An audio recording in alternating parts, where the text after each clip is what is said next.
பொதுவாக மனிதனுடைய இயற்கை பண்புகளிலே ஒரு பண்பு என்னவென்று கேட்டால், நல்ல விஷயங்களை இந்த மனிதன் எப்போதும் வரவேற்பான்.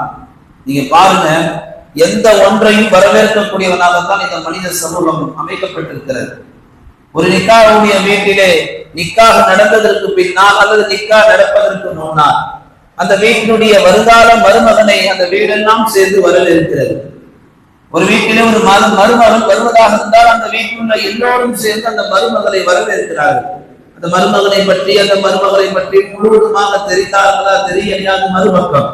ஆனால் ஒரு நல்ல வரவு, ஒரு நல்ல வாழ்க்கை, ஒரு நல்ல மனிதர்கள் நம்மை நோக்கி வருகின்ற பொழுது இந்த மனித சமுதாயம், அதில் மதம் மட்டுமல்ல எல்லா மனிதத்தவர்களும் எல்லாரும் என்ன செய்கிறார்கள்? நல்ல விஷயங்களை வரவேற்கிறார்கள்.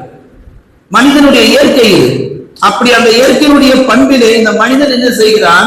12 மாதங்களில் ஒரு மாதம் ரமலான் என்று விலகி கொண்டு ரமலானையும் வரவேற்கிறான்.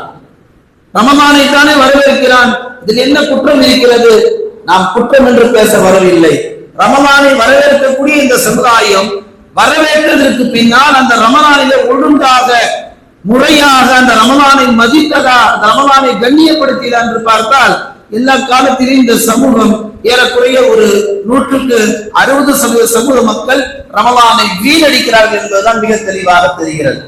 40% மக்களில் தொழ வைக்கக்கூடிய ஆலிம்கள், ஹாபிஸ்கள், பல அமைப்பில் உள்ள நல்லோர்கள், வல்லோர்கள், தினம் தொழக்கூடிய தொழுகையாளிகள், இவர்கள் எல்லாம் 40%.